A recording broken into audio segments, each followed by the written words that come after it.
Good evening and welcome to Tucker Carlson Tonight. If you were on social media over the weekend, you probably saw this video. It was shot Friday afternoon on the steps of the Lincoln Memorial. It seemed to show a group of teenage boys taunting an elderly American Indian man who was holding a drum. The young men had come to Washington from a Catholic school in Kentucky to demonstrate in the March for Life. Some of them wore Make America Great Again hats. They seemed menacing. Within hours, the video is being replayed by virtually every news outlet in America. Here's what you may have seen.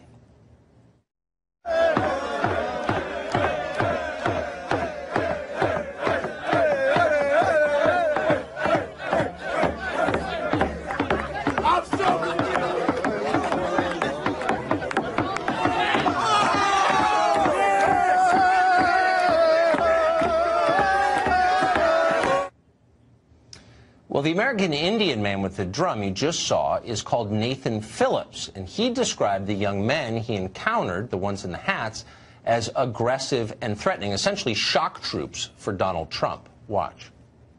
Heard them saying, build that wall, build that wall. You know,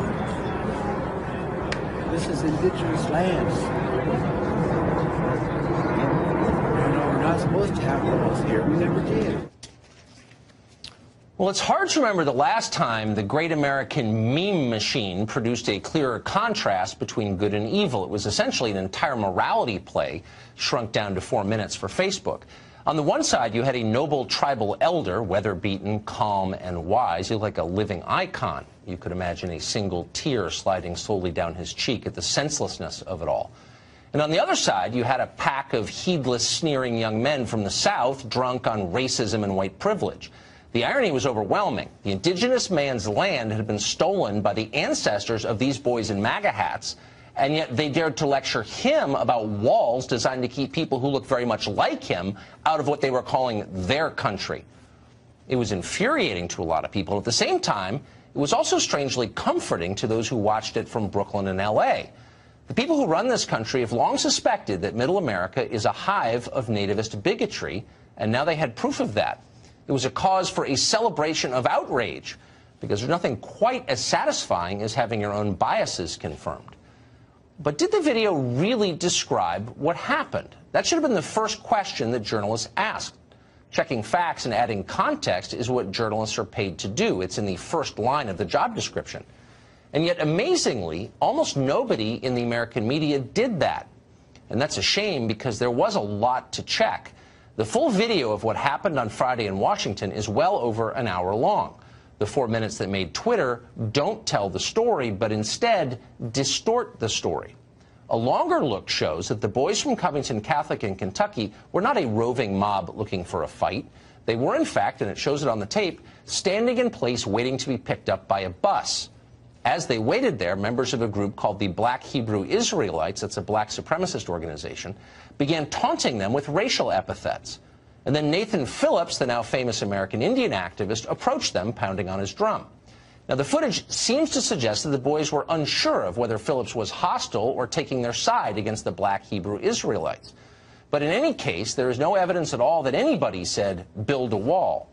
Here's a selection of what didn't make social media. This child molesting priest right there. Right. Let's make America great again. A bunch of child molesting. Look at all these dusty crackers with that racist garbage on. Look at these dirty crackers. A bunch of future school shooters. That's right. A bunch of incest babies. A bunch of babies made out of incest. The biggest terrorist on the face of this earth is the pale-faced man, woman, and child. So what really happened on Friday? Well, you can watch for yourself and decide. There's plenty of video out there of it, and some of it is fascinating and revealing. But what we know for certain at this point is that our cultural leaders are, in effect, bigots, and they understand the reality on the basis of stereotypes. When the facts don't conform to what they think they know, they ignore the facts. They see this country not as a group of people or of citizens, but as a collection of groups. And some of those groups, they are convinced, are morally inferior to other groups. They know that's true. They say it out loud. And that belief shapes almost all of their perceptions of the world.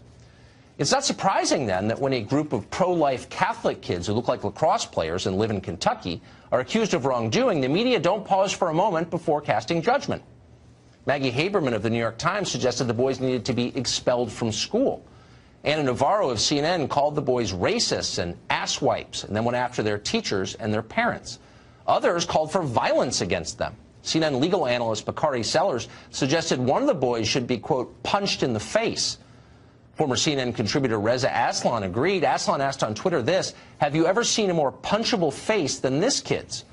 Longtime CNN contributor Kathy Griffin seemed to encourage a mob to rise up and hurt these boys. Quote, name these kids. I want names. Shame them. If you think these efforts wouldn't dox you in a heartbeat, think again.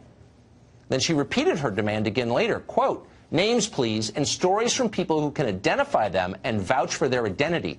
Thank you.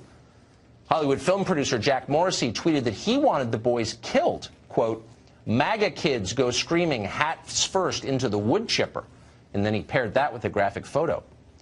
Actor Patton Oswalt linked to personal information about one of the boys in case anyone wanted to get started on that project. Meanwhile, Twitter, which claims to have a policy against encouraging violence, stood by silently as all of this happened. But in case you think the response was entirely from the left, you should know that the abuse was bipartisan. It wasn't just left versus right. It was the people in power attacking those below them as a group. Plenty of Republicans in Washington were happy to savage the Covington kids, probably to inoculate themselves from charges of improper thought. Bill Kristol asked his Twitter followers to consider, quote, the contrast between the calm dignity and quiet strength of Mr. Phillips and the behavior of MAGA brats who have absorbed the spirit of Trumpism. And then, when the actual facts emerged, Kristol quietly deleted his tweet. He never apologized, of course. He hasn't apologized for the Iraq War either. There's no need. People keep giving him money. National Review, meanwhile, ran a story entitled, The Covington Students Might As Well Have Spit on the Cross. That story has since been pulled, too, but not before the author admitted he never even bothered to watch all of the videos. He knew what he knew, and that was enough. What's so interesting about the coverage of Friday's videos was how much of it mentioned something called privilege. Alex Kranz, who's an editor at Gizmodo, for example, wrote this: from elementary school through college, I went to school with sheltered upper-middle-class white boys who could devastate with a smirk, a facial gesture that weaponized their privilege. Infuriatingly, you can't fight that effing smirk with a punch or words. We saw that as Trump smirked his way through the election, and we'll see it as that boy from Kentucky's friends, family, and school protect him. I effing hate that smirk. It says, I'm richer, I'm white, and I'm a guy. What's so fascinating about all of these attacks is how inverted they are. These are high school kids from Kentucky. Do they really have more privilege than Alex Kranz from Gizmodo? Probably not. In fact, probably much less. They're far less privileged, in fact, than virtually everyone who has called for them to be destroyed on the basis that they have too much privilege. Consider Kara Swisher, for example. She's an opinion columnist at the New York Times. Swisher went to Princeton Day School and then Georgetown and then got a graduate degree at Columbia.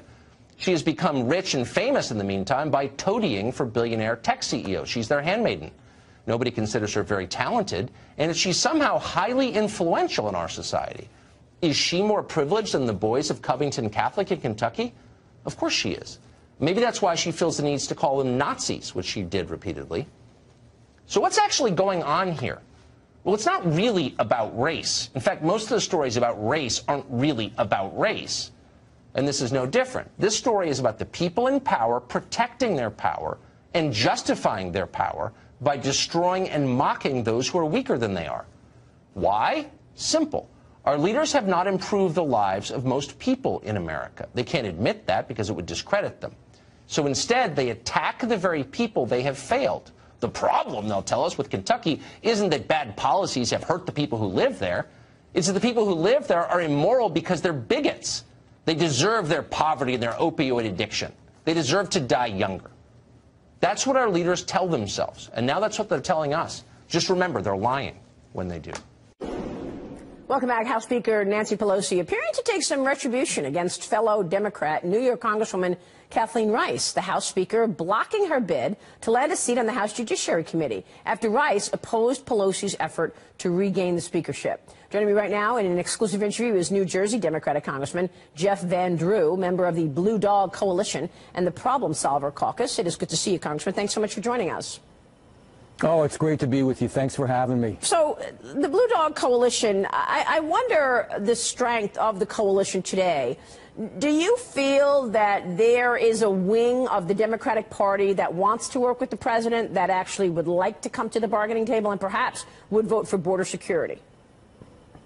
Well, I think, absolutely. I think there is a wing, and I think that we need to ensure that we negotiate as much as possible, as soon as possible, 24/7. I believe it's been disgraceful to see, you know, our Coast Guard literally on soup lines and going to kitchens just to get food. I think it's disgraceful to see that our corrections officers, our federal corrections officers, well, I think everybody feels that way.